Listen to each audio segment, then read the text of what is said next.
what you've done, Alexia, by your foolish demand. Now you will never be married. All because you wish for this impossible ship as a wedding gift. Father, I don't want any ship. What? I was trying to make it difficult, don't you see? I don't want to be married to someone just because he brings you the best present. It is the custom. But at least let me meet somebody and love him first. Please. No, Alexia. My command has been given. You may marry only the man who brings me a flying ship. Even if I can't love him? Even if he's the Crown Prince of Anatolia? Even so, a man with such a gift will be a worthy bridegroom. But I fear there is no such man in all the Russias.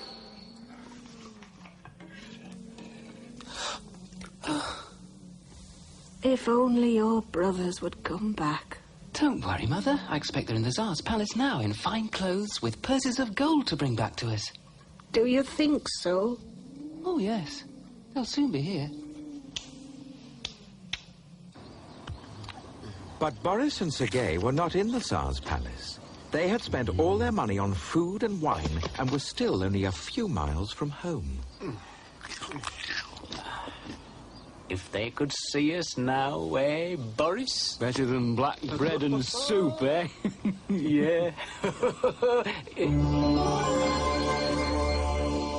What do you want, eh? Get on away. Yeah. Masters, I'm hungry. Can you spare a little for me? Oh, get your own food. This is ours. Go on out.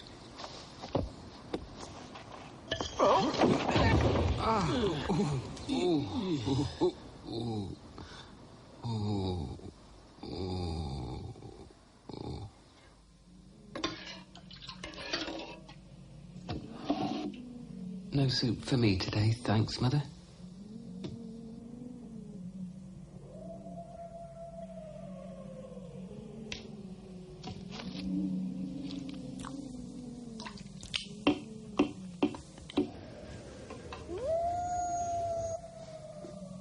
Suppose they've been eaten by wolves. No, Father. They have your gun with them, remember? Ah, yes.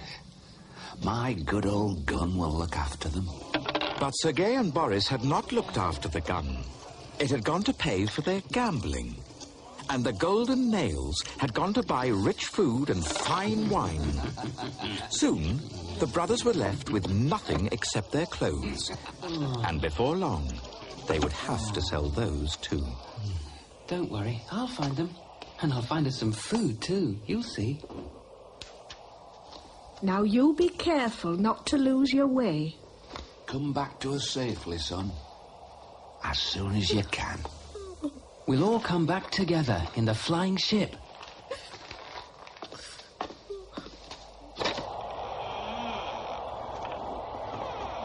The wind blew cold and fiercely as Piotr set off on his search.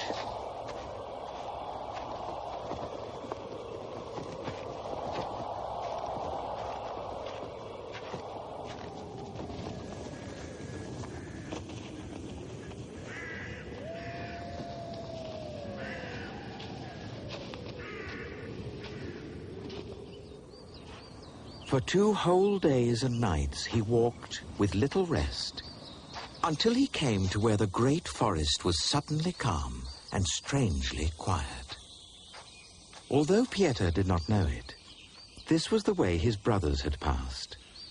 And there, in his path, lay the fallen feathers of the snowbird.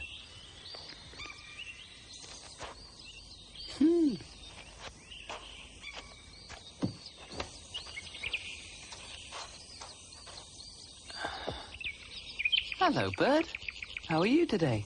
Oh, are these your feathers? I'm sorry, but I don't know how to give them back to you. I'll leave them here anyway. Good day, Master. Good day, sir. Have you journeyed far? Oh, very far, Master, very far. Would you like some food? It's not much, I'm afraid, but you're welcome to share it. First, let me guess what's in your bag.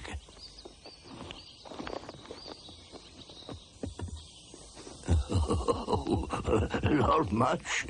I can feel a good fat chicken in here, and 2 big round apples, and a loaf of bread and a flask of beer.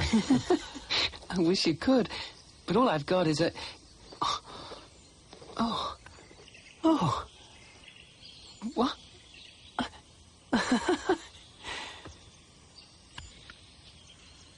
Oh, my parents are so good to me. They must have put them in as a surprise. But I wonder where they got them from. Yes, I wonder. There's something else in your bag. It's about the flying ship. My brothers went in search of it, and now I'm looking for them. Oh, they came this way. You may have seen them. Fine, handsome fellows. I expect they shared their food with you, too. I've seen no one of that description. What I'd really like is to find a flying ship myself. And marry the princess and be rich? Oh, I don't mind about that. But it would help me look for my brothers, and then we could all get back home to Mother and Father. They've been very worried. Well, when you find your flying ship, you know, you must remember one thing always. No, what's that? The captain of a flying ship must never, ever refuse to let someone ride in it if they ask him, no matter who they may be. I'll remember that, sir.